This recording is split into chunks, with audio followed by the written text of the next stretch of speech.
शोर हो रहा होगा ना, इसलिए, है ना। फैमिली के लोग ना शोर मचाते हैं, मुझे पता है। चलिए।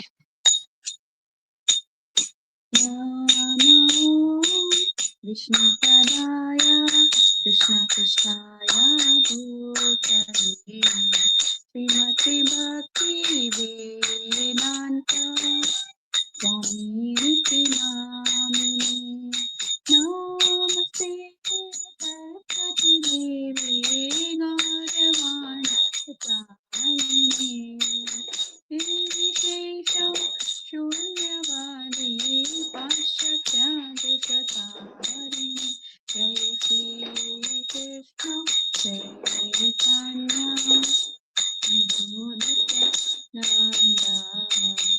श्री अद्वैता गदाधर शिवासादि पराभक्तवृंदा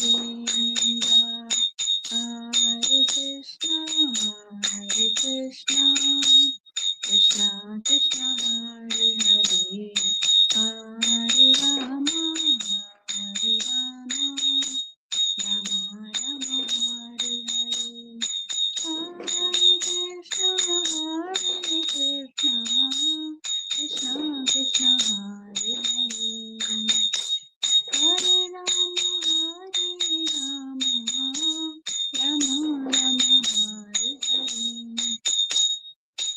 हरि नाम संकीर्तन की जय, जगत गुरु श्रील प्रभुपाद की जय, निताई गौर सीतानाथ प्रेमानंदे। हरि हरि हरि बोल। ओम अज्ञानतिमिरन्धस्य ज्ञानाञ्जनशलाकया चक्षुरुन्मीलितं येन तस्मै श्रीगुरुवे नमः। श्रीचैतन्यमनोभीष्टं स्थापितं येन भूतले स्वयं रूपः कदा मह्यं ददाति स्वपदान्तिकं। वन्देऽहं श्रीगुरु श्रीयुतापदकमलं श्रीगुरुवैष्णवांश श्रीरूपं साग्रजातं सहगणरघुनाथं वितं तं सजीवं सावधूतं सावधूतं परिजनसहितं कृष्ण चैतन्य देवं श्री राधा कृष्ण पादान सहगण श्री ललिता श्री विशाखान्वितांश हे कृष्णा करुणा सिंधु दीनबंधु जगतपते गोपेश गोपिका कांत श्री राधा कांत नमोस्तुते तप्त कांचन गौरांगी राधे वृंदावनेश्वरी विष्णुभानुसुते देवी प्रणमामि हरिप्रिये वाञ्छाकल्पतरुभ्यश्च कृपा सिंधु वैव च पतितानां पावनेभ्यो वैष्णवेभ्यो नमो नमः। जय श्री कृष्ण चैतन्य प्रभु नित्यानंद श्री अद्वैत गदाधर श्रीवासादि गौर भक्तवृंदा हरे कृष्णा कृष्णा कृष्णा हरे हरे हरे राम राम राम हरे हरे। नमो विष्णु पादाय कृष्ण पृष्ठाय भूतले श्रीमते भक्ति वेदांत स्वामी निति नामिने नमस्ते सरस्वती देवे गौरवाणी निपचारिणे निर्विशेष शून्यवादी पाश्चात्य देश तारिणे। नमो विष्णु पादाय कृष्ण पृष्ठाय भूतले श्रीमते जय पताका स्वामी निति नामिने नामचार्य प्रदाय निताई कृपा प्रदायिने गौर कथामे दया नगर ग्राम तारिणे।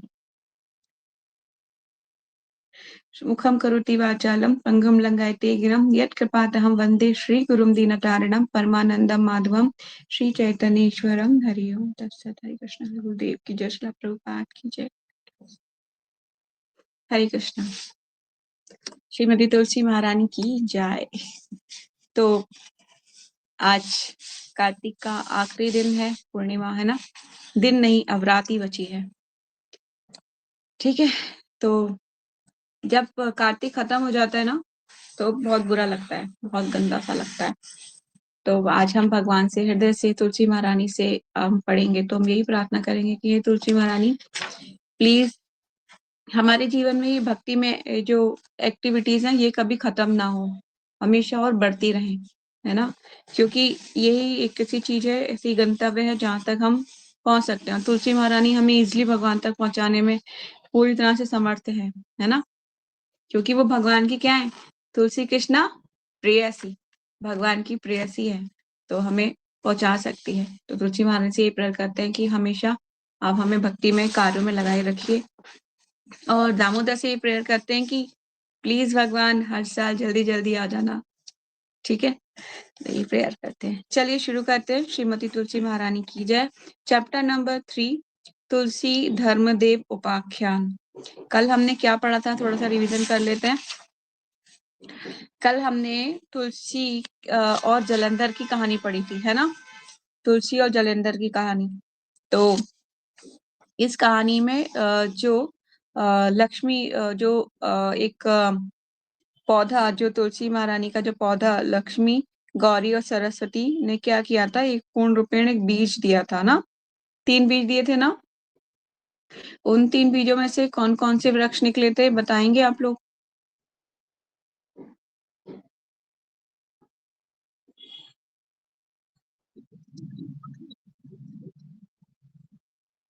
यस, तो ये 3 बीज निकले थे। तो ये शाश्वत है, मतलब यहाँ पर भी और भगवान के नाम में, ठीक है। तो और हमने इसमें क्या क्या पढ़ा था, बस वृंदा देवी का वही सब था। यहाँ पे 2-3 स्टोरीज हमने अब 2 स्टोरी कवर कर ली हैं, तुलसी जलंधर उपाख्यान और तुलसी शंखचूड़ उपाख्यान, ठीक है। आज हम पढ़ रहे हैं तुलसी धर्मदेव उपाख्यान। तो आपको यार ये स्टोरीज ना अपने माइंड में स्टोर कर लो, कहीं पे लिख सकते हो आप कि कौन कौन सी स्टोरीज हैं तुलसी महारानी के प्राकट्य की, क्या क्या स्टोरीज हैं। तो तुलसी शंखचूड़, तुलसी जालंधर और तुलसी धर्मदेव उपाख्यान। तो हम आगे चलते हैं आज की स्टोरी में। जगत गुरु श्रील प्रभुपाद की जय। तो ये किसी और पुराण में मिलता है इसके बारे में उपाख्यान। तो ये है श्री बृहद धर्म पुराण में। श्री सूत गोस्वामी, कौन कह रहे हैं, सूत गोस्वामी एवं शैनक आदि ऋषियों के संवाद में श्री तुलसी देवी के आविर्भाव का वर्णन किया गया है।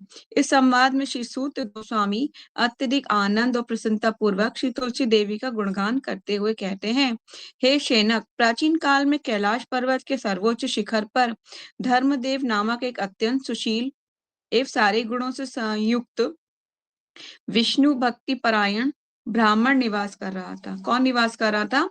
एक ब्राह्मण था जिसका नाम क्या था, धर्मदेव, ठीक है, उसका नाम था धर्मदेव। वो क्या था, अत्यंत सुशील था और उसके अंदर कुछ दिव्य गुण थे। और वो कौन था? विष्णु भक्ति परायण भक्त था, ठीक है, वो भगवान विष्णु की भक्ति करता था। उस ब्राह्मण की पत्नी का नाम क्या था? वृंदा था। उस ब्राह्मण की पत्नी का नाम था वृंदा, जो एक सती साध्वी और एक प्रतिव्रता पत्नी थी। वे सदैव अपने पति के आदेश अनुसार भगवत सेवा में नियुक्त रहती थी। वे वास्तव में सारे दिव्य गुणों की खान थी। सारे दिव्य गुण की खान थी। सारे दिव्य गुणों से क्या मतलब होता है, बताएंगे आप लोग?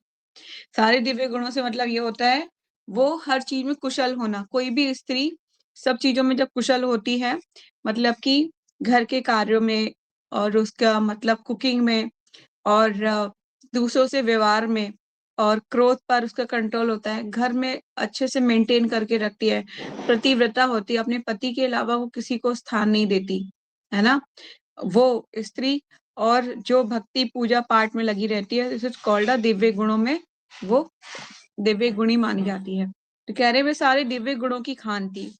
वे प्रतिव्रता विंदा सदैव सर्वदा स्मित मुख, हास्य वंदिनी, तपोबल से युक्त और विनयशील थी।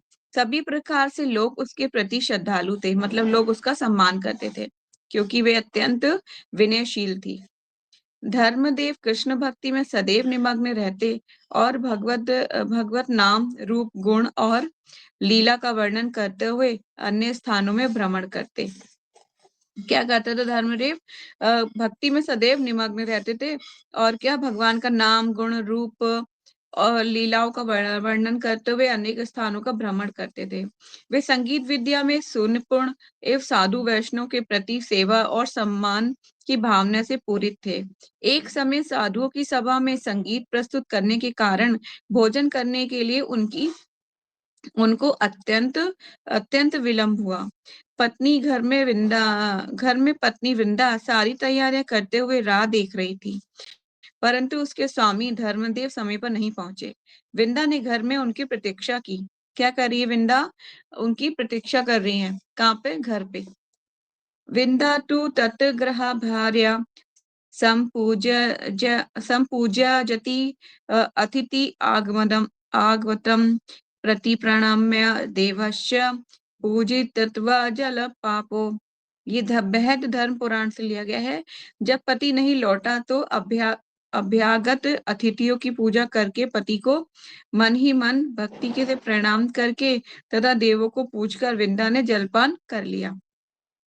विंदा ने जब पति नहीं आया, काफी देर तक उनका वेट कर रही थी, तो उन्होंने क्या किया, उनके पति नहीं लौटे तो अतिथियों की पूजा की उन्होंने। उसके बाद मन ही मन अपने पति मन ही मन में क्या किया, भक्ति से प्रणाम किया। किसको? पति को। और देवों की पूजा मतलब देवताओं की पूजा करके विंदा ने क्या किया, जलपान कर लिया।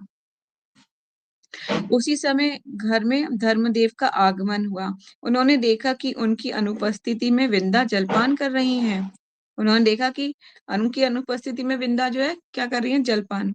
धर्मदेव तुरंत क्रोधित हुए और विंदा को राक्षसी हो जाओ, क्या श्राप दिया, राक्षसी हो जाओ, ये कहकर अभिशापित किया। इस श्राप को स्वीकार करते हुए विंदा राक्षसी के रूप में कैलाश पर्वत पर विचरने लगी। क्या मिल गया उनको? राक्षसी बनने का श्राप मिल गया। और वो कहाँ विचरने लगी? कैलाश पर्वत पर। ये विंदा राक्षसी रूप में भूख प्यास की पीड़ा से क्रोधित होकर अनेक वनों में जीव जंतुओं को खाते हुए पृथ्वी पर भ्रमण करने लगी। वैष्णव, शैव और अन्य गायों को छोड़कर त्यक्त्वा गो विष्य गो गोपा वैष्णवान अन्यों का भक्षण करती। एक समय कैलाश धाम जाने का विचार उसके मन में जागृत हो उठा। 3 दिनों तक भूखे रहते हुए लंबा सफर तय करके वे कैलाश धाम पहुंच गई। वहां भोजन के लिए इधर उधर भागने लगी। कैलाश में सारे लोग ही शैव ब्राह्मण हैं। उनको देखकर सोचने लगी कि ये सब अभक्ष्य हैं। मैं इसको अपना भोजन बनाऊं। सारे वृक्ष शिव में होने के कारण अभक्ष्य हैं। वहां विचरण करने वाले ब्राह्मणों ने देखा, ये तो धर्मपरायणा अत्यंत सुशील वृंदा ब्राह्मणी है, जिन्होंने केवल एक सामान्य गलती के कारण राक्षस तत्व प्राप्त हुआ है।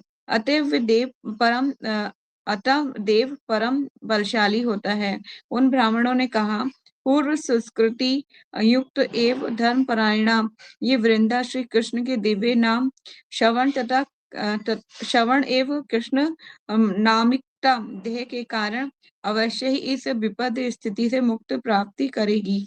श्रुत्वा कृष्णस्य नामानि लब्धा नामयी तुनम। इस वाक्य का उच्चारण करने के बाद उन ब्राह्मणों ने सर्व पापहारी कृष्ण नाम का संकीर्तन करना शुरू किया। उस संकीर्तन को देखकर राक्षसी रूपी वृंदा उस संकीर्तन को सतत श्रवण करने लगी। विंदा जहाँ जहाँ भूख प्यास हेतु भ्रमण करती, वहां उसे उस कृष्ण नाम के दिव्य कीर्तन का श्रवण करने का लाभ मिलता। इस प्रकार से कृष्ण का दिव्य नाम श्रवण करते हुए एक सप्ताह का तक उपवास करने के उपरांत उसने अपना अभिशापित देह का परित्याग कैलाश में किया। मतलब जो देह उनको प्राप्त हुई थी राक्षस की, उन्होंने भगवान श्री कृष्ण का श्रवण करते करते वो देह का परित्याग कर दिया। 1 वर्ष व्यतीत हो जाने के उपरांत एक दिन शिवजी अपनी भार्या सती के साथ वन दर्शन करते हुए विचरने लगे।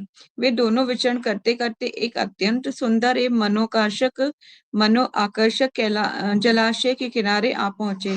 वहां सरोवर के किनारे एक मृत रमणी स्त्री को देखकर महादेव पार्वती से को कहने लगे, हे पार्वती, ये रमणी तो राक्षसी के रूप में वृंदा है। यही वृंदा पूर्व समय में कृष्ण भक्त ब्राह्मण धर्मदेव की सुशील पत्नी एक परम वैष्णवी थी। 1 वर्ष हुआ वे मर गई, परंतु उसका देह नष्ट, उनकी जो देह है मतलब उनकी जो बॉडी है वे नष्ट नहीं हुआ। उसकी पूर्व विद्यमान क्रांति लावण्य अभी तक दिख रही है। ये केवल मात्र विष्णु भक्ति महागाम्य तनाम श्रवणश्च कृष्ण भक्ति एवं कृष्ण नाम के श्रवण का प्रभाव है। देखो, वृंदा के संपूर्ण देह पर द्वादक्षर मंत्र अंकित है। शिव भक्त हर्षित होकर मंत्र का पाठ करेंगे, उसके शरीर का स्पर्श करेंगे, स्पर्श करने मात्र से उनको दिव्यता प्राप्त होगी। वृंदा में विष्णु का नाम ओम नमो भगवते वासुदेवाय के 12 अक्षर विष्णु मंत्र उज्ज्वल स्वरूप से विद्यमान है। ठीक है। राक्षसी विंदा देवी धर्मदेव की विनीता महावैष्णवी है। अभिशापित होने के कारण राक्षस देह प्राप्त करने पर भी ब्राह्मण वैष्णव की हिंसा नहीं की। उसने क्या किया? उन्हें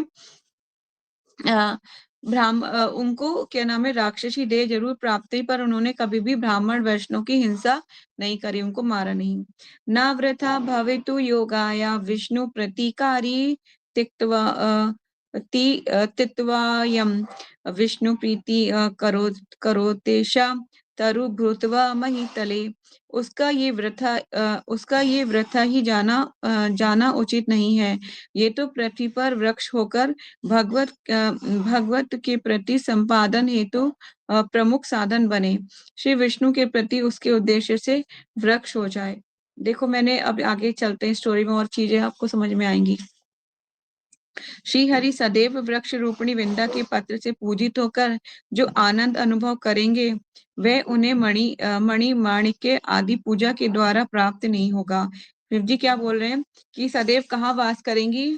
ये श्री हरि सदैव के चरणों में वृक्ष रूपिणी वृंदा कहाँ पत्र से पूजित होकर भगवान आनंद अनुभव करेंगे। वो कह रहे हैं भगवान जो है श्री हरि, वो आनंद अनुभव करेंगे जो भगवान को मणि माणिक्य मतलब काफी दान, मणि और मोती दान देने से भी भगवान जो प्रसन्न नहीं होते, वो एक तुलसी महारानी के पत्र से प्रसन्न हो जाएंगे। इस वृक्ष का नाम क्या होगा? तुलसी होगा। तुलसी पत्र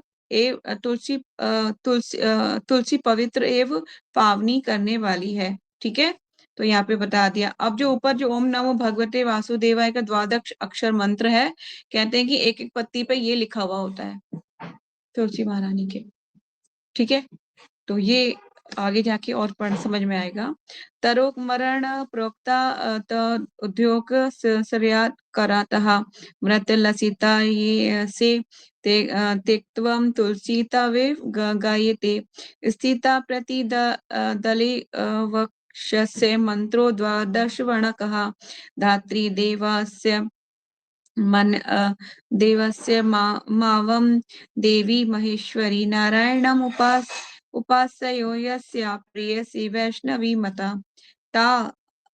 ताकार शब्द का स्मरण ऊ ककार शब्द का इसे योग समझा जाता है। मृत होकर भी जो लसी है, अर्थात लस धातु का अर्थ क्रांति, जिसका अर्थ ये हुआ कि मृत होकर भी जो सदैव देवे क्रांति में बनी रहती है। उधर उन्होंने देह त्याग तो कर दी है, पर उनकी देह से क्या हुआ? वृक्ष उत्पन्न होगा, और उनकी जो पत्तियां होंगी, एक एक वृक्ष की पत्ती पे क्या लिखा होगा? ओम नमो भगवते वासुदेवाय। ठीक है, तो वो क्रांति में बनी रहती है। उसी क्रांतिमती होने के कारण उसका नाम त्रिजगत में तुलसी के रूप में प्रसिद्ध होगा। क्या होगा उनका नाम? त्रिजगत में मतलब तीनों लोकों में तुलसी के नाम से प्रसिद्ध होगा। इस इस तुलसी के हर पत्ते पर, मैंने आ गया ना, वो वर्ड आ जाएगा, ये लाइन आ गई है। इस तुलसी के हर पत्ते पर विष्णु मंत्र अंकित होगा। आप समझ लीजिए, तुलसी के हर पत्ते पर विष्णु मंत्र अंकित है। ठीक है, तो इट्स वेरी मच पावरफुल। उसका कभी भी अनादर नहीं हो, कभी भी आपके पैर के नीचे नहीं आना चाहिए। अगर बाई मिस्टेक आ जाए तो तुरंत ही आप सर से लगाइए उसको। ठीक है, क्योंकि नहीं तो अपराध हो जाएगा बहुत ज्यादा। 12 अक्षर विष्णु मंत्र अंकित होगा। महादेव पार्वती अधिष्ठाता देव के रूप में इसमें अभी अवशिषित अवस- अवसिरिति अवसिरिति अवसित हो अवसिरिति होंगे। इसका वर्ड का मतलब नहीं पता मुझे। नारायण इसके उपास्य होंगे और इनकी प्रेमिका विष्णुप्रिय वैष्णवी होंगी। ठीक है, दोबारा इसको पढ़ लेते हैं, इस पैराग्राफ को। ऊपर यहाँ से जहाँ पे लिखा, उस क्रांतिमय होने के कारण उनका नाम त्रिजगत में तुलसी के रूप में प्रसिद्ध होगा। इस तुलसी के हर पत्ते पर 12 विष्णु मंत्र अंकित होगा। महादेव पार्वती अधिष्ठाता देव के रूप में इसमें अवसिरित होंगे। नारायण की उपस्थिति हो, नारायण इसके उपास्य होंगे। उपास्य का मतलब होगा पूज्य होंगे, और इनकी प्रेमिका विष्णु प्रिय वैष्णवी होंगी, भगवान की प्रिय वैष्णवी होंगी। कौन? तुलसी महारानी। ठीक है। विंदा के पति धर्मदेव अपनी पत्नी के प्रति शोक करते हुए अत्यंत मलिन एवं शोकाकुल हो उठे। उसी समय वृंदा वृंदा बोलते हुए उच्च स्वर में रोदन करते हुए वहां पर पहुंचे। अति कातर होकर वे बोल उठे, प्रिय कांते, विंदे तुम कहाँ हो? मैं अत्यंत निष्ठुर पाषाण हृदय व्यक्ति एवं तुम निर्दोष दोष रहित होकर भी मैंने तुमको अभिशापित किया। मेरा जीवन धिक्कार हो। इस प्रकार के अनुताप की ज्वाला में धर्मदेव जलने लगे। इस दृश्य को देखकर महादेव ने उन्हें सांत्वना प्रदान करके शांत किया। यदि नारायणो अर्थ्योऽस्यं भुवः तुलसी तरुहा तुरुमूलमहा च यस्यं प्रिया प्रिय काम्या। धर्मदेव ब्राह्मण ने शिवजी से कहा, यदि मेरी प्रिय नारायणा के लिए तुलसी वृक्ष बनी हुई है, तब मैं अपनी प्रिया की कामना हेतु तुलसी वृक्ष का मूल बनूं। क्या बोला उन्होंने? मैं अपनी प्रिया की कामना के लिए क्या बन जाऊं? तुलसी का मूल। मूल मतलब उसका तना जो होता है ना, नीचे जड़ जो होती है, वो बन जाऊं। ये सुनकर शिवजी ने तथास्तु कहते हुए आशीर्वाद प्रदान किया। तो मतलब तुलसी महारानी की जो जड़ में नीचे जो काफी आप देखते होंगे हार्ड हार्ड सा होता है, जड़ें होती है नीचे, तो नीचे का जो मूल है वो कौन है? धर्मदेव है। ऊपर का जो वृक्ष है और जो पत्तियां हैं वो सारी तुलसी वृंदा देवी हैं, और उनकी पत्तियों पे क्या लिखा हुआ है? ओम नमो भगवते वासुदेवाय। ठीक है। आपको अभी और बहुत मतलब गुह्यतम है हमारे शास्त्र, हर चीज में अर्थ है हर चीज का। शिवजी के भक्तों ने शिवजी के आदेश अनुसार ब्रजमंडल में कालिंदी कालिंदी के सुमस्य अति मनोहर तट पर विंदा की देह को रोपण किया। कहाँ रोपण किया? कालिंदी। कालिंदी कौन है? किसको कहते हैं कालिंदी? यमुना। ये यमुना जी को कालिंदी कहते हैं। ठीक है। उसके मनोहर तट पर क्या किया? विंदा की देह का रोपण, मतलब विंदा की देह को वहां पर उसका रोपण करा, उसको गाड़ दिया। ठीक है। यत् गोवर्धनो नाम गिरिराजिता रजितः अर्धचंद्र कृते सत्रम देशो यमुनाय कृतः नाम्ना विन्दनो रम्यः कृष्ण प्रतिस्थलं परम त्रिलोक्या गोपिन्योऽसौ देशो विन्दाउपाख्या विन्दावना विन्दावना आख्या वृंदावना वृंदावनाख्यम। इसी वर्ड मुझे प्रोनाउंस करना नहीं आ रहा है। इसी कारण इस वृक्ष में अनेक अर्धचंद्रवर्ती गिरिराज गोवर्धन के समीप यमुना के तट पर स्थित वृंदावन नामक से जाना जाता है। इस तट को क्या कहते हैं बता रहे हैं, वो स्थान कौन सा है? इसी के कारण व्रज के उस अर्धचंद्रवर्ती गिरिराज गोवर्धन पर्वत के समीप यमुना के तट पर स्थित प्रदेश को वृंदावन नामक नाम से जाना जाता है। पहले के काल में जो गिरिराज जी थे वो बहुत अत्यंत विशाल पर्वत हुआ करते थे। तो आप समझ लीजिए वृंदावन से और गिरिराज जी की दूरी ज्यादा नहीं थी, एकदम शुरू हो जाते थे मतलब। पर लेकिन अभी वो समिट गए हैं, बहुत दूर हो गए हैं। पर लेकिन पहले एकदम से ऊंचे पर्वत था, कहते हैं कि दिखते थे वृंदावन से गिरिराज जी। पर लेकिन अब इतना ज्यादा पोल्यूशन वहां पे, मतलब कि इतनी ज्यादा डेवलप हो गया है, तो अब तो वृंदावन वन ही नहीं लगता है ना, अब वृंदावन शहर लगता है। अब उसका नाम वृंदा शहर लिख देना चाहिए। पर क्या है कि लोगों ने वहां पे अपनी बड़ी बड़ी बिल्डिंग्स बना दिया और उसको मतलब वो कर दिया, पर वो रहेगा तो धाम ही फिर भी। ठीक है ना। तो बोले कि वृंदावन नाम से जाना जाता है। वे स्थान श्री कृष्ण के प्रति प्रेम प्राप्ति का सर्वोच्च स्थान है। ये बात बिल्कुल सच है। वृंदावन जो स्थान है भगवान कृष्ण के प्रेम पाने का एक सर्वोच्च स्थान है। आप देखिए ना, हर गली, हर दुकान, हर जगह भगवान के आपको विग्रह मिलेंगे, है ना? चाहे वो सेल के लिए उन्होंने रखे हो, तो क्या आपके हृदय में कभी उन्हें देख के ऐसा नहीं लगता कृष्णा यहाँ पे भी है, यहाँ पे भी है, यहाँ पे भी, यहाँ पे भी है? ऐसा लगता है ना? मुझे तो हर वक्त लगता है कि मेरी ये तो ऐसी फीलिंग होती है हमेशा भी, मैं देखती हूँ अच्छा इस दुकान में भी भगवान है, अच्छा इस दुकान में भी भगवान है, इसमें भी भगवान है। क्या ऐसी कोई दुकान आपको मिली जिसमें भगवान ना हो? नहीं मिली ना। गिरिराज गोवर्धन की परिक्रमा आप कर रहे थे, क्या कोई ऐसी मोड़ आया जिसमें आपको भगवान ना दिखे हो? नहीं आया ना, तो इसलिए भगवान हर जगह है। उस मतलब कह रहे हैं कि श्री कृष्ण के प्रति प्रेम प्राप्ति का सर्वोच्च स्थान है। क्या नाम है उसका? वृंदावन। ऐसा वृंदावन धाम तीनों लोकों में सर्वाधिक गोपनीय है। जो जितने भी तीनों लोक हैं उनमें क्या है? सर्वाधिक गोपनीय है वो स्थान, जहाँ पे भगवान की भक्ति, भगवान को इजिली हम कृष्ण प्रेम प्राप्ति कर सकते हैं भगवान की। इस प्रकार से वृंदा का देह, ध्यान से सुनिएगा, इस प्रकार से वृंदा का देह पृथ्वी पर रोपण करने के उपरांत शिवजी अपने भक्तों के संग कैलाश चले गए। वृंदा की देह वृंदा की देह से कार्तिक महीने में अमावस्या तिथि में तुलसी देवी का आविर्भाव हुआ। कब हुआ था तुलसी महारानी का जन्म? कार्तिक महीने की में अमावस्या के दिन। अमावस्या कब आती है कार्तिक महीने में? बताइए जरा। यस, दिवाली के दिन। ठीक है, उस दिन अमावस्या के दिन हम लोग दीपक जलाते हैं ना, वो भयंकर कहते हैं वो सबसे बड़ी अमावस्या होती है, काफी काली रात होती है, तो दीपक जलाते हैं हम उस रात को। तो कार्तिक महीने में अमावस्या तिथि में तुलसी महारानी का आविर्भाव हुआ, मतलब उनका प्राकट्य हुआ। ठीक है, श्रीमती तुलसी देवी के आविर्भाव के बाद भगवान नारायण एवं शिव जी उसका दर्शन करने हेतु उस स्थान पर पहुंचे। कौन कौन पहुंचे? भगवान नारायण और भगवान शिव। तुलसी देवी ने भी नारायण का दर्शन करके स्तुति की। तुलसी देवी ने उनकी स्तुति की।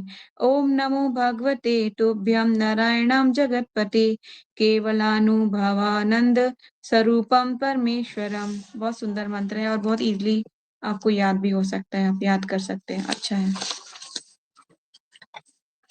नेक्स्ट मंत्र है कंसारे महेश्वराय केशवाय नमोस्तुते हराय नरसिंहाय श्रीकांताय नमो नमः। स्तुति पढ़ते हैं। इस स्तुति को सुनकर भगवान श्री विष्णु ने कहा, श्रीमती तुलसी देवी, हे विंदा प्रिय, हे विंदे, तुम मेरी सेवा हेतु पृथ्वी पर निवास करो और सारे देवता एवं मनुष्य तुम्हारी पूजा एवं वंदना करेंगे। आज से तुम्हारे पत्र पत्ते के अतिरिक्त मैं किसी के द्वारा अपनी पूजा को स्वीकार नहीं करूंगा। कह रहे हैं कि तुम्हारे पत्ते के बिना मैं किसी की पूजा को स्वीकार नहीं करूंगा। इसलिए बिना भगवान की तुलसी के किसी को ना तो भोजन करते हैं और ना वो खुश होते हैं। भगवान को प्लीज करना है तो तुलसी महारानी को पकड़ के रखना पड़ेगा। ठीक है, तो ये स्वीकार नहीं करूंगा। और एक और सब प्रकार से पुष्प, अलंकार और अनेक व्यंजन क्यों ना हो, परंतु तुम्हारा द्वादश अक्षर अवस्थित एक पत्र सबसे अधिक सर्वकष्ट होगा। चाहे आपके पास, मैं कहती हूँ 56 भोग नहीं है भगवान को खिलाने के लिए, मैं मानती हूँ कभी ऐसी स्थिति है नहीं है 56 भोग भगवान खिलाने के लिए, पर एक जल तुलसी डाल के भगवान को पिला सकते हैं, इतना कर सकते हैं। एक फल भगवान को तुलसी रख के खिला सकते हैं, इतना तो कर सकते हैं ना। बस इतना का आप नियम बना लो। आज कार्तिक पूर्णिमा है बड़ी वाली, बस आप ये नियम बना लीजिए कि मैं रोज भगवान को जल और एक फल 3 टाइम दूंगी, मतलब 3 टाइम्स। सुबह दूंगी, उठने के बाद फिर मैं भगवान को, मतलब ये नियम आपका टूटना नहीं चाहिए, आपको देना ही देना है। और फल, हर सीजनल फ्रूट्स हमेशा अवेलेबल होते हैं, बहुत महंगे भी नहीं होते, सीजनल फ्रूट सस्ते भी होते हैं।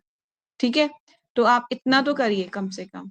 धीरे धीरे अगर आपका मन करेगा कुकिंग भी करना शुरू होंगे फिर भगवान की प्लीजिंग के लिए, है ना। मैंने बोला था कुकिंग कीजिए, ऐसे आपकी हैबिट बनेगी, आपके अंदर कुछ गुड क्वालिटीज ऐड होंगी, तो ऐसे अपने आप को आप भक्ति में स्थिर कर पाएंगे। धीरे धीरे आप भक्ति में एक्टिविटीज करेंगे तो। चलिए आगे चलते हैं। स्थिता प्रति देवलय अवश्य से मंत्रो द्वादश वर्णकम ओम नमो भगवते वासुदेवाय येति महाफलम मंत्र से प्रतिवर्ण से गर्भे नाम सहस्त्रकम।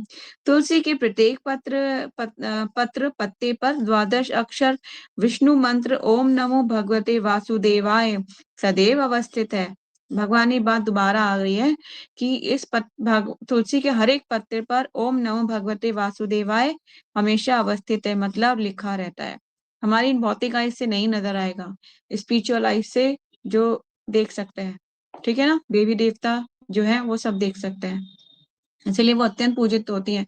इसलिए बहुत ध्यान रखिए, बहुत ध्यान रखिए। अभी सीजन में जैसे-जैसे सर्दी आएगी उनकी देखभाल करना बड़ा ही मतलब बहुत इम्पोर्टेंट टास्क हो जाएगा। उनके पत्ते जो भी इकट्ठे हों उन्हें कलेक्ट करते रहिए, उन्हें एक अलग चीज़ में इकट्ठे करिए। फिर उनकी खाद बन जाएगी, उनको दूसरे गमलों में भी डाल सकते हैं। ठीक है? तो प्लीज़ आप तुलसी महारानी के एक-एक पत्ते का एक-एक पत्ता, चाहे वो पत्ता सूखा ही क्यों ना हो, वो बहुत इम्पोर्टेंट होता है। उसको कभी भी वेस्ट मत कीजिएगा। ठीक है? तो ओम नमो भगवते वासुदेव सवे तदेव अवस्थित है। इस मंत्र के प्रति वर्ण में श्री विष्णु के सहस्त्र नाम विद्यमान है। इसमें क्या है, इस मंत्र के प्रति वर्ण में कह रहे हैं, इस मंत्र जो ये मंत्र है, इसके प्रत्येक वर्ण में क्या है, विष्णु के सहस्त्र नाम विद्यमान है। तो मतलब आपने इस पत्ते पर पैर रख दिया तो समझ लीजिए भगवान के नाम पर पैर रख दिया। तो आप कितने अपराध में हो जाएँगे, है ना? और जो जितने ही पत्तों पे पैर रखता जाएगा उतने ही अपराध उसके काउंट होते जाएँगे। तो आप ऐसा गलती ना कीजिएगा, क्योंकि भक्ति में कार्यों में जितना ही हमें फल मिलता है ना, उतने ही अपराधों में 100 गुना अपराध में दंड भी मिल सकता है। ठीक है? इसलिए बहुत सतर्क रहना चाहिए भक्ति में एक्टिविटी करने के लिए। हे विंध्य, जो व्यक्ति तुम्हारी प्रदक्षिणा मतलब तुम्हारी जो है अ, तुम्हारी प्रदक्षिणा करेगा, परिक्रमा करेगा। हे विंध्य, जो व्यक्ति तुम्हारी प्रदक्षिणा और प्रणाम करेगा, वे 7 दीपों से युक्त पृथ्वी की परिक्रमा करने के समान होगा। वाह! मतलब आप पूरी पृथ्वी की परिक्रमा कर रहे हैं। जब हम तुलसी महारानी की परिक्रमा कर रहे हैं, तो किसकी परिक्रमा कर रहे हैं? 7 दीपों वाली। जो पृथ्वी पर 7 दीप है ना, कहते हैं ना 7 समुंदर, तो पृथ्वी पर 7 समुंदर है, तो वो 7 दीपों की परिक्रमा हो रही है, पूरी पृथ्वी की परिक्रमा हो जा रही है। और पूरी पृथ्वी पर लगा लीजिए करोड़ों विग्रह हैं, करोड़ों अरबों विग्रह हैं, और उन करोड़ों अरबों मतलब इतने ही ज़्यादा तीर्थ स्थल भी हैं, है ना? सारे तीर्थ स्थलों की आप परिक्रमा कर रहे हैं, सारे विग्रहों की आप परिक्रमा कर रहे हैं, तो एक तुलसी जी की परिक्रमा में इतना फल है। लगा लीजिए, सो मच ब्लेसफुल। ठीक है? तुम्हारे पत्र पे व्यतिरिक्त श्राद्ध, तर्पण, दान, भोगा अर्पण कभी भी पूर्ण नहीं होगा। कह रहे हैं कि तुम्हारी जो इसमें जो श्राद्ध के लिए जो यूज़ करते हैं ना, श्राद्ध, तर्पण, दान, तुम्हारे पत्ते के व्यतिरिक्त मतलब तुम्हारा पत्ता जहाँ पे नहीं होगा, वहाँ पे श्राद्ध, तर्पण, दान, भोगा अर्पण कभी पूर्ण नहीं होगा। जहाँ पे तुम्हारा पत्ता नहीं होगा, ये चीज़ें कभी भी पूर्ण नहीं मानी जाएँगी। क्या-क्या? श्राद्ध, तर्पण, दान और भोगा अर्पण। ठीक है? ये पूर्ण नहीं माना जाएगा। कार्तिक मासी ते पत्रमेक गच्छति येन जो जना सह गो सहस्त्रदानस्य फलाप्नोति मानवः। तुम्हारे तुम्हारे एक पत्ते के द्वारा यदि कोई व्यक्ति मेरी कार्तिक मास में पूजा करेगा, उसे सहस्त्र गोदान करने का लाभ प्राप्त होगा। कह रहे हैं तुम्हारे पत्ते के द्वारा। अगर मैंने बताया था ना कि रोज आप तुलसी का एक पत्ता दामोदर को दीजिए, है ना? तो तुम्हारा एक पत्ता कह रहे हैं भगवान, तुम्हारा एक पत्र के द्वारा यदि कोई व्यक्ति मेरी कार्तिक मास में पूजा करेगा, तो उसे क्या होगा? सहस्त्र गौदान का, मतलब उसने करोड़ों अरबों गौदान कर दी होंगी, उसका फल का लाभ प्राप्त होगा उसे, मतलब ये श्रुति फल है। ठीक है? ईशा रोना आ रहा है? क्या हुआ? यदि कोई व्यक्ति वैशाख मास में तुम्हारे पत्र पत्ते के द्वारा बनी हुई शैया प्रदान करता है, तो मैं उसको प्रदान करता है, तो उसे मैं अपने आप को प्रदान करता हूँ। आषाढ़ मास में पत्र के से रस से युक्त जल अर्पित करने से इस जड़ जगत में पुनः जन्म नहीं होगा। यहाँ पे कुछ तुलसी ग्लोरीफाई कर रहे हैं भगवान।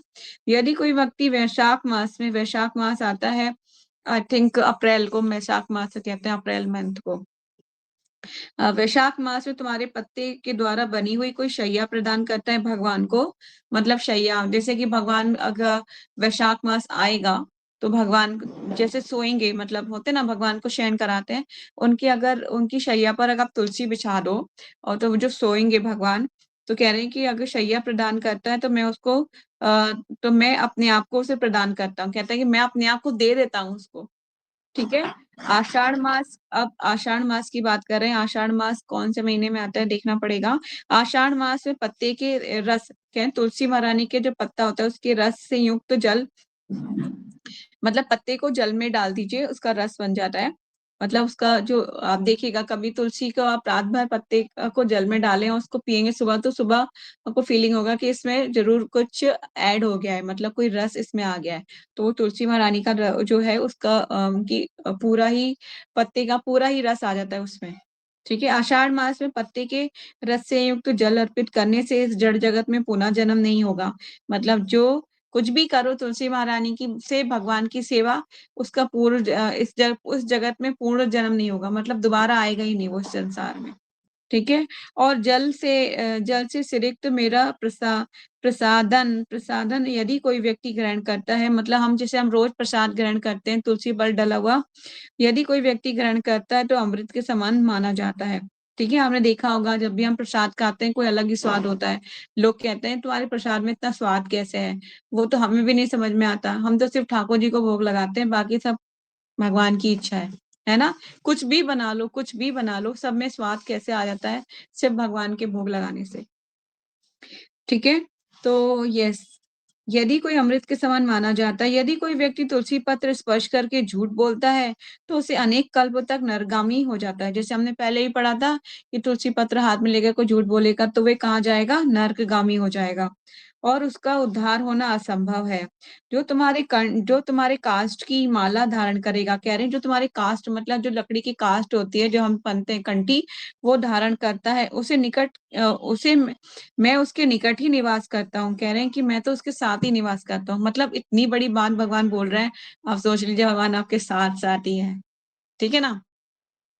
मैं उसके निकट ही निवास करता हूँ। इस प्रकार से तुलसी की महिमा का वर्णन करने के उपरांत उसका पृथ्वी पर अभिषेक करने के बाद भगवान श्री विष्णु शिव जी के साथ अंतर्ध्यान हो गए। जिस प्रकार से गंगा स्वर्ग, नृत्य एवं पाताल में विद्यमान है, गंगा कहाँ विद्यमान है, स्वर्ग में और मृत्यु जगत में और पाताल में विद्यमान है, उसी प्रकार से श्रीमती तुलसी देवी सब स्थानों में विद्यमान है। ठीक है। तुलसी महारानी समस्त स्थानों में विद्यमान है। तो आप लगा लीजिए, वी आर वेरी फॉर्चुनेट कि हमें तुलसी महारानी की वर्शिप करने को मिला, उनके बारे में पढ़ने को मिला, हम उनकी परिक्रमा भी कर लेते हैं। और मतलब भगवान की कृपा है कि नहीं है ना। ये भगवान की कृपा ही है, भगवान की कृपा के बिना हम कुछ नहीं कर सकते। जब तक भगवान की कृपा होती है, पहले तो भगवान की कृपा ही होती है, पहले सुकृतियां इकट्ठी होती हैं। स्टेज ये होती है कि पहले अज्ञात सुकृतियां होती हैं। आप कहोगे सुकृति क्या होता है? सुकृति वो होती है हम जाने अनजाने कुछ ऐसे कर्म कर देते हैं कि हमें भगवान की भक्ति की तरफ मुड़ने लगते हैं। ठीक है। जैसे कि आपने गाय को पानी पिलाया है, ठीक है। और कभी तुलसी की कहीं पे पूजा हो रही है तो आप खड़े हो गए हैं, आपने तुलसी, किसी ने बोला कि दीपदान कर दो तो दीपदान कर दिया। ऐसी सुकृतियां जब इकट्ठी होती रहती है, तब हमें क्या नाम है, भगवान कृपा करते हैं हम पे और फिर हमें गुरु मिलते हैं। फिर गुरु मिलते हैं, गुरु के द्वारा फिर हम क्या करते हैं, फिर भक्ति में एंगेज होना शुरू होते हैं, भक्ति में एक्टिविटीज, चैंटिंग करना। फिर वो आपको बताएंगे ऐसे ऐसे करो, ऐसे ऐसे करो, ऐसे ऐसे करो। फिर धीरे धीरे भक्ति की लाइफ एक पाथ ना, मतलब एक रास्ता बनता जाता है। फिर जैसे जैसे आप उस रास्ते पे चलते जाएंगे, तो फिर आपके जो दीक्षा गुरु होते हैं वो आपका हाथ पकड़ते हैं और फिर वो धाम गोलोक तक ले जाते हैं। This is the process. तो धीरे जैसे जो मतलब सावधानी, बस इसमें हमें अपराधों से जरूर बचना पड़ेगा। अगर हम अपराधों से नहीं बचेंगे तो क्या होगा, जो रास्ता है भक्ति का, जो रास्ता है वो हमारे लिए और लंबा होता जाएगा और लंबा होता जाएगा। इसलिए अपराधों से बचना चाहिए हर चीज में। ठीक है। तो बस यहीं पे ही आज की क्लास को वाइंड अप करेंगे। कोई क्वेश्चन है तो पूछ सकते हैं।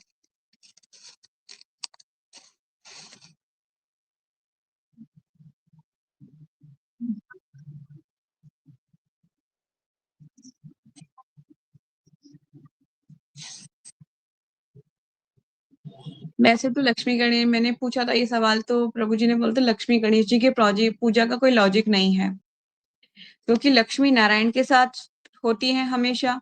और गणेश जी तो मतलब गणेश जी जो कौन से हैं, विघ्न हरता है ना। तो जब नारायण नारायण होंगे तो सारे विघ्न तो स्वतः ही चले जाएंगे। और हमारे तो सर्व विघ्न हरता किन्हें कहते हैं हम, सर्व विघ्न विनाशक नरसिंह भगवान की जय बोलते हैं ना हम। तो नरसिंह भगवान, गणेश जी स्वयं नरसिंह भगवान की पूजा करते हैं। तो हम स्वयं भगवान की पूजा कर रहे हैं, तो फिर मतलब हम तो ऑलरेडी इंगेज, मतलब उनकी पूजा कर ही रहे हैं, तो लक्ष्मी नारायण की पूजा करना वैलिड होता है, गणेश जी को नहीं रखते बीच में। तो प्रभु जी ने बोला कि गणेश जी की पूजा का कोई लॉजिक नहीं है, आप जो है लक्ष्मी नारायण की पूजा कीजिए दिवाली पे। क्योंकि मैंने पूछा था क्या लक्ष्मी गणेश जी की पूजा करनी चाहिए, तो प्रभु जी ने बोला लक्ष्मी जी की गांस गणेश जी का कोई लॉजिक नहीं बैठता, इसलिए लक्ष्मी नारायण की पूजा कीजिए। और रही बात तुलसी महारानी के आविर्भाव की, तो तुलसी महारानी का आविर्भाव की कहानी हमने जो यहाँ पढ़ी है, जैसे मैंने बताया कि अलग अलग कल्पों में अपने तीसरी स्टोरी पढ़ रहे हैं, तो अब उस आविर्भाव के लिए ऐसा कोई लिखा हुआ नहीं है हमारे यहाँ। तो कार्तिक का जो देव उठावनी एकादशी से और कार्तिक कार्तिक पूर्णिमा तक बोला जाता है तुलसी विवाह, तुलसी शालिग्राम विवाह होता है, जो ऊपर की स्टोरी में था। तो अभी आविर्भाव के बारे में ज्यादा अवेयरनेस नहीं है शास्त्रों में, कहीं मतलब कि जो ज्यादा पॉपुलर स्टोरीज होती है ना, उन्हीं को ही शास्त्र कंसीडर कर लेते हैं कि ऐसा स्टोरी सारी वैलिड है, ऐसा नहीं है नॉन वैलिड है। पर लेकिन जो मतलब कह लेना कि जिसके बारे में जिस शास्त्र में लिखा हुआ है, उस शास्त्र को लेके उसको बता दिया जाता है। अगर ये स्टोरीज के बारे में अगर हम अवेयर होते तो हम को बता सकते थे। लेकिन ऐसा कुछ बन तुलसी के आविर्भाव का बर्थडे को मनाना, ऐसा कुछ शास्त्रों में वर्णित नहीं आ रहा है, कि वर्णन मुझे मिला नहीं कि इसको मनाया जाए। ठीक है ना। कुछ चीजें ऐसी होती है जो गोपनीय होती हैं, तो उनको हाईलाइट नहीं किया जाता है ना। कुछ चीजें गोपनीय होती हैं, जैसे कि भगवान की रास लीला है, बहुत ज्यादा हाईलाइट नहीं किया जाता पब्लिकली, उन्हें गुप्त रखा जाता है। तो कुछ चीजों को हम हाइड करते हैं, मतलब छुपाते हैं। ठीक है। तो हो सकता है ये भी वृतांत इसी तरह से कुछ छुपाया गया हो। बाकी ऊपर की सारी स्टोरीज तो नॉर्मल आजकल सब लोग जानते ही हैं, है ना। तुलसी शंखचूड़, तुलसी जलंधर, ये सारी स्टोरी, ये जो तुलसी धर्मदेव स्तुति हमने ये जो पढ़ा उपाख्यान, ये भी बहुत इंपॉर्टेंट है ना। यहाँ से भी हमने बहुत चीजें सीखी। यहाँ से हमने क्या क्या सीखा कि तुलसी के पत्ते पर हमेशा ओम नमो भगवते वासुदेवाय द्वादश मंत्र लिखा होता है।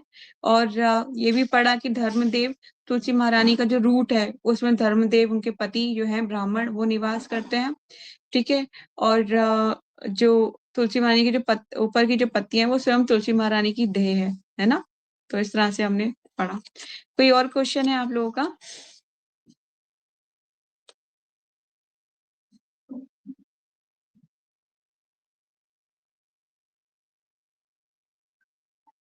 हम्म।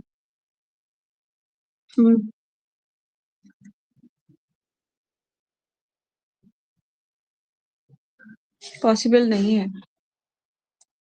भगवान को देखो तुलसी अत्यंत प्रिय है। अब वो झूठ बोल दिया उसने ना वहां पर रह के, उसको पश्चाताप करा।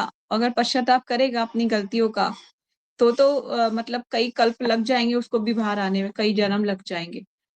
अब भगवान के गणित में कितना ज्यादा उसको कंसीडर करेंगे, अब वो उसको तो गणित को मैं नहीं जानती कितना बड़ा अपराध वो करने वाले हैं।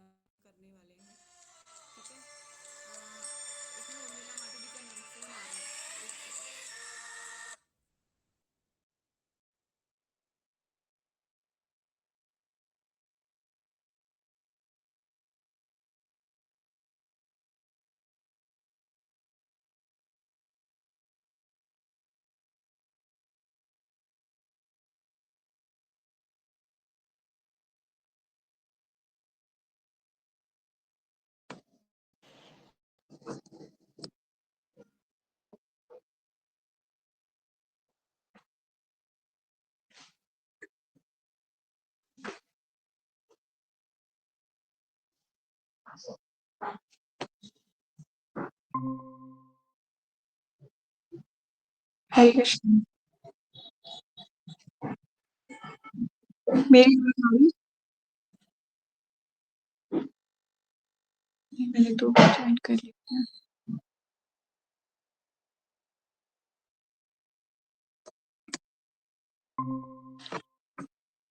हरे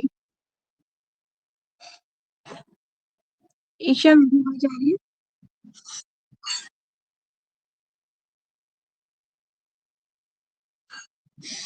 हरे कृष्णा।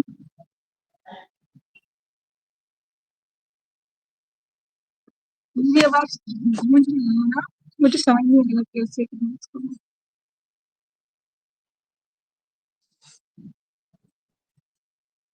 वीडियो भी ऑन है मेरी, आई थिंक।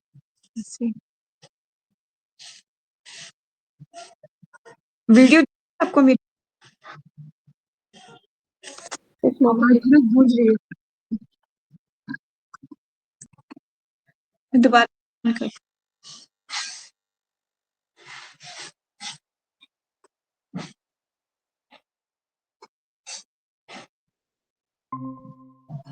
हरे कृष्णा।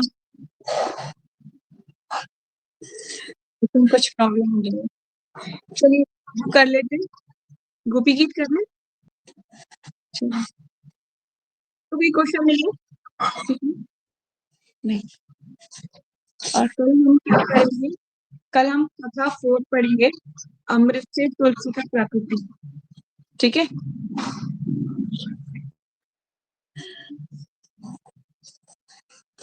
गोपी गीत निकालना चाहिए।